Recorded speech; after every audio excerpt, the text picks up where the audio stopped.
সীমাভাষিত Gyandayini doctor পূর্বা সেনগুপ্ত। অনিত্য ও সৃষ্টিতত্ত্ব পর্ব ২। ঈশ্বর যদি থাকেন তাহলে জগতে এত দুঃখ কেন? তিনি কি দেখছেন না?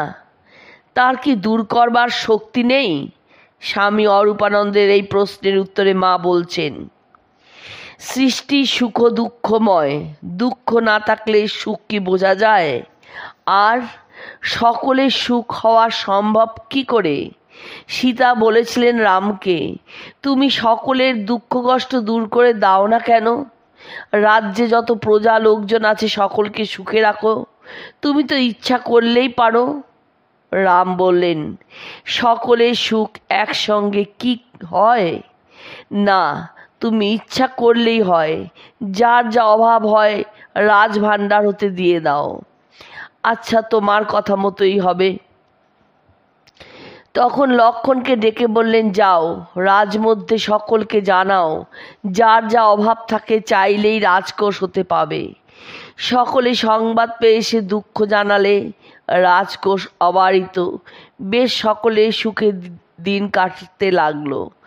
রামের এমনই মায়া যে শীঘ্র যে দালানে রাম সীতা থাকতেন তার ছাদ ফেটে জল পড়তে আরম্ভ হলো।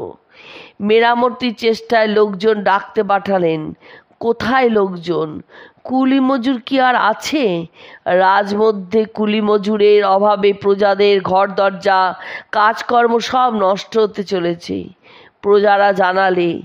তখন নিরুপায় হয়ে সীতা রামকে বললেন, আর ভিজে ভিজে কষ্ট সহ্য হয় না, যেমনটি ছিল তুমি তেমনটি করে দাও, তাহলে কুলি মজুর সব মিলবে। সকলের একসঙ্গে সুখ হওয়া সম্ভব নয়। রাম বললেন, তথাস্তু।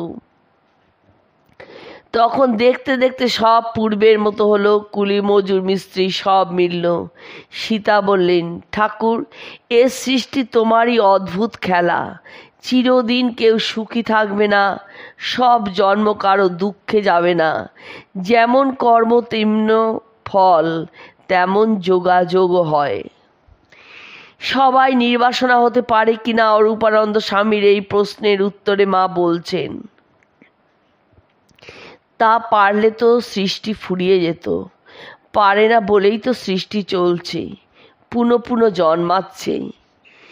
স্বামী অরূপানন্দের প্রশ্ন, যদি গঙ্গায় দেহত্যাগ হয়?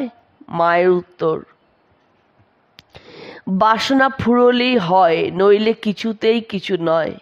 বাসনা না ফুরলে শেষ জন্ম হলেই বা কি হবে? যখন স্বামী অরূপানন্দ বললেন যে মানুষ যা ভাবে তাই স্বপ্নে দেখে, তখন মা জগৎ এবং এই জাগ্রত অবস্থাকে স্বপ্ন বলেন। রাসবিহারী মহারাজ বললেন, না, এতটা স্বপ্ন নয়, তাহলে পলকে ভাঙত।